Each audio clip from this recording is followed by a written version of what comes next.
What's up, guys? Name's Birdman, and this is my first official YouTube video. I'm going to take a stab at this YouTube thing.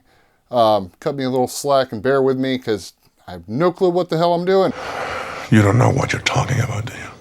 So, for my first video, I'm going to be talking to you about a show that I went to a couple weeks back on May 2nd, 2025. It was a band that I've never seen before, and possibly may never get a chance to see again. Band called WINGER. You might have heard of them. Yeah, WINGER was popular back in the late 80s, early 90s. I grew up watching Beavis and Butthead in the 90s, so, you know, I kind of grew up accustomed to thinking that WINGER sucks. These guys live on the edge. Yeah. The edge of Wolf Cliff. Let's find something that rocks. But you know what? Most recently, I've been getting into a lot of music that I grew up listening to, specifically like glam, hair metal, sleaze metal, stuff like that. Been listening to a lot of it over the last few years, kind of just going back to my childhood roots. And I kind of rediscovered WINGER, and actually, you know, once I got a chance to, you know, take a deep dive into their albums, check out their discography, I kind of realized that WINGER kicks ass. Yeah, baby, yeah! So obviously WINGER sounds like a lot of hair metal bands from the 80s, but they also have this type of a prog metal, prog rock type flair to them. And in listening to a lot of their albums, I started thinking, they kind of almost sound like a Dream Theater if they were a hair metal band. And coincidentally, Kip Winger and the band have actually described themselves as such.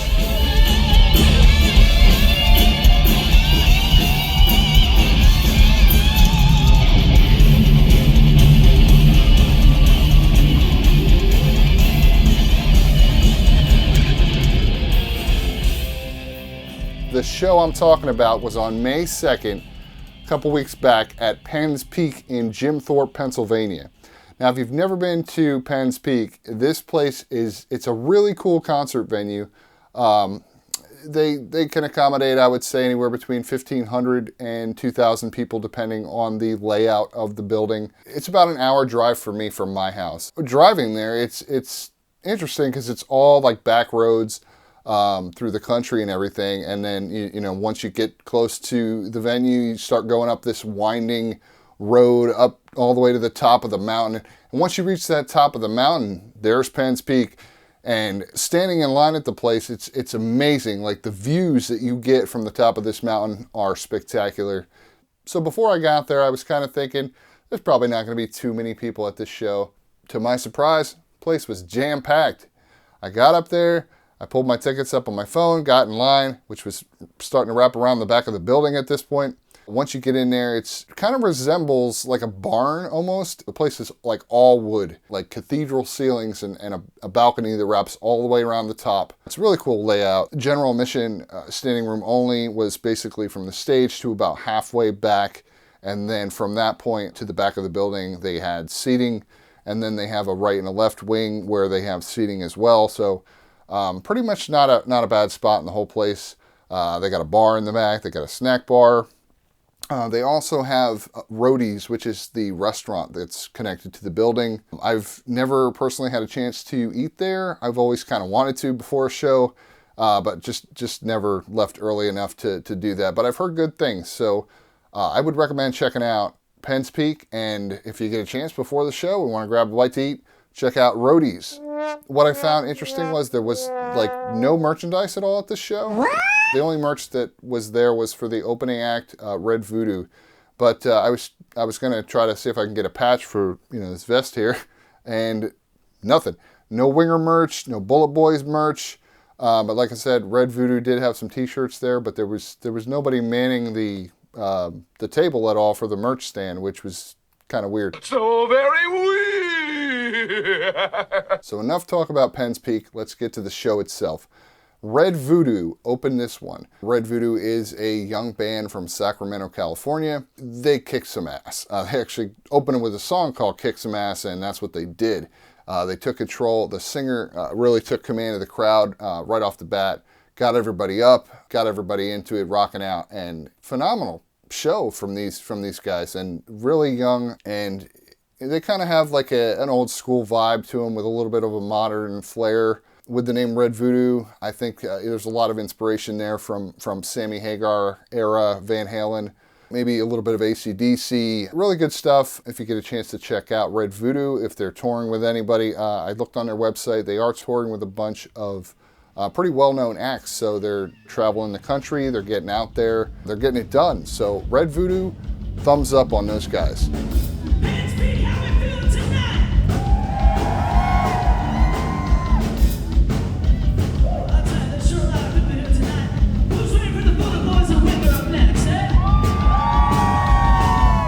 Up next was Bulletboys, and damn, I've never seen Bulletboys before, and I was super impressed.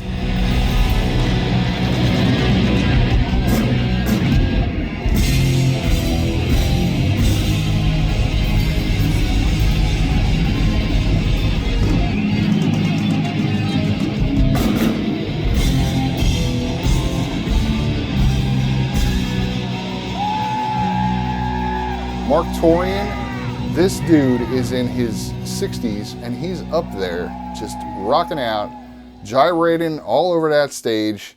I mean, just shredding it on the guitar. Just the moves that this guy can do. He's singing, playing the guitar, his facial expressions, the energy that he had. I mean, I'm in my early 40s and I mean, I couldn't be up there doing what he was doing. And phenomenal show from Bulletboys. One of the highlights I thought of their set, they did a cover of Everybody Wants Some from Van Halen, and that was a hell of a cover. They got everybody going with that. And of course, they ended with Smooth Up In Ya, you know, the song everybody recognizes Bulletboys from.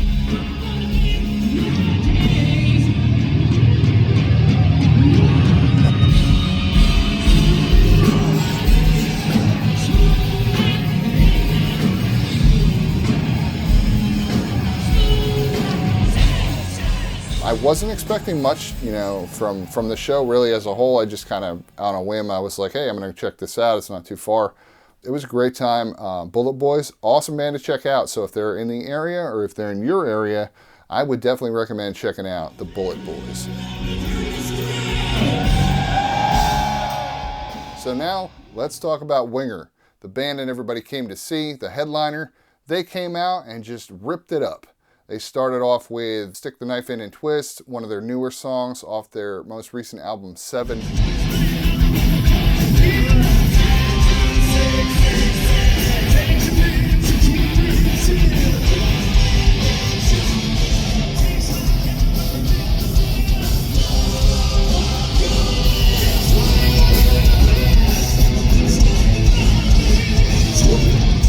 That was an awesome opener. And then they went right into 17, the song everybody knows. You know, their kind of hair metal sound. But that song, I've always kind of, it's a little cringe sometimes, but that song live was phenomenal.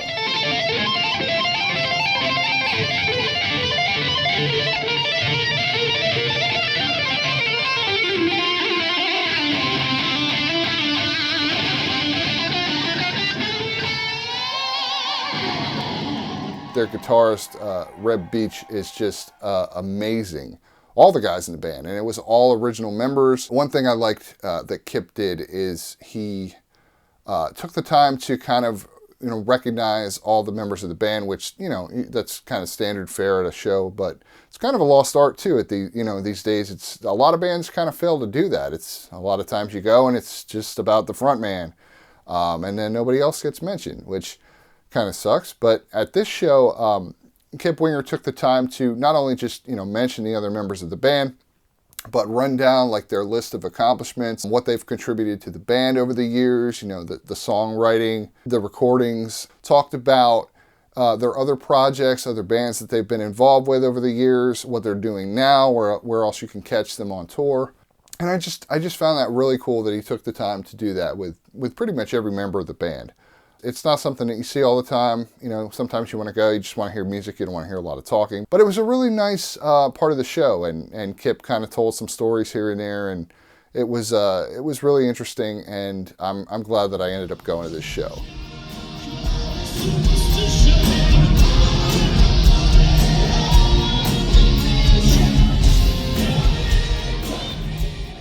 So some of the other songs they played were Down Incognito, which had everybody singing along, Can't Get Enough, Rainbow in the Rose, Time to Surrender.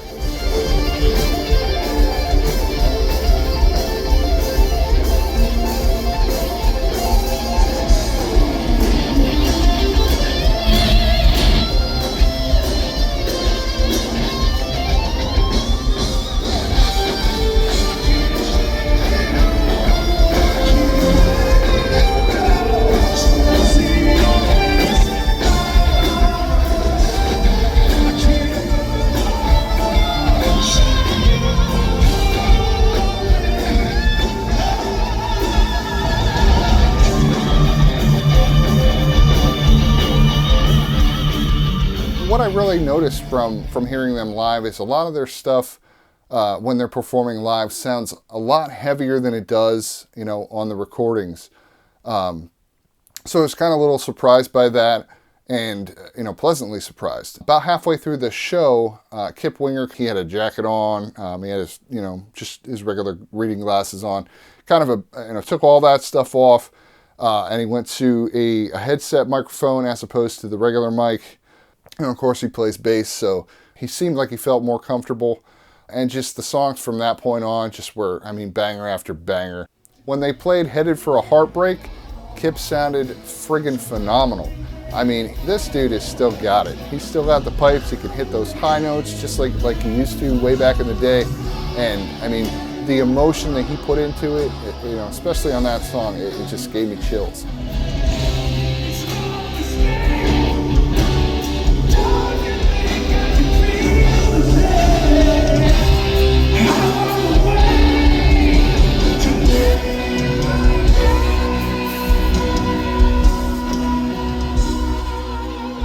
So they started winding down their set. At about that point,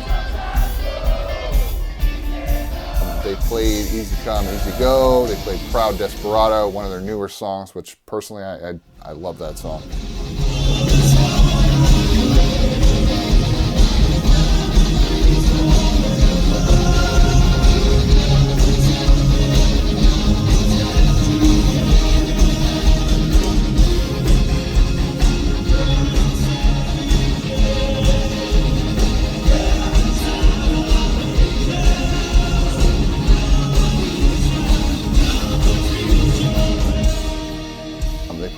Madeline, which was an older favorite, and then they capped the night off. They finished it off with Hungry.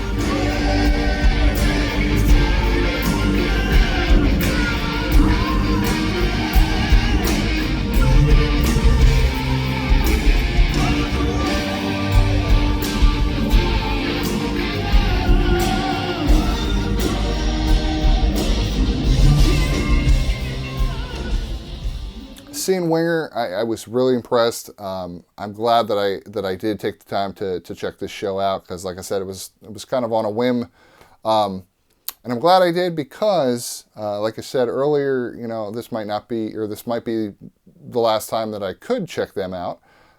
Is because during the show, Kip mentioned that this is actually being billed as Winger's final tour. He kind of did, he said, never say never, but they kind of want to move on to, their other projects that they got going on. Kip wants to do, work on his own solo projects as well. So, they've been together, all these years, still going, and it's kind of time to call it quits at some point. And I guess that's this time, according to Kip, that's what they want to do. Whether or not they, get back together for bigger shows or like festivals, things of that nature, we'll see, I guess. But, all in all, just the show was great. Again, I would recommend, if you ever get a chance to check out Bulletboys Red Voodoo. Both were great bands, put on awesome performances. And if you're into, glam metal, hair metal, so to speak, check them out. Do it! So that about does it for this review. I'm going to be doing more concert reviews, event reviews. Like I said, I'm into music. I love movies, especially horror. I'm going to be doing a lot of horror stuff. And, traveling wherever I go, I'll kind of document it and, you know, see if I can give you a little piece of that and, you know, recommend certain places to go, check out, things to do. Anything I can come up with, I'll probably put it on here, I guess. You serious? Thanks again for watching, and until next time, keep it metal.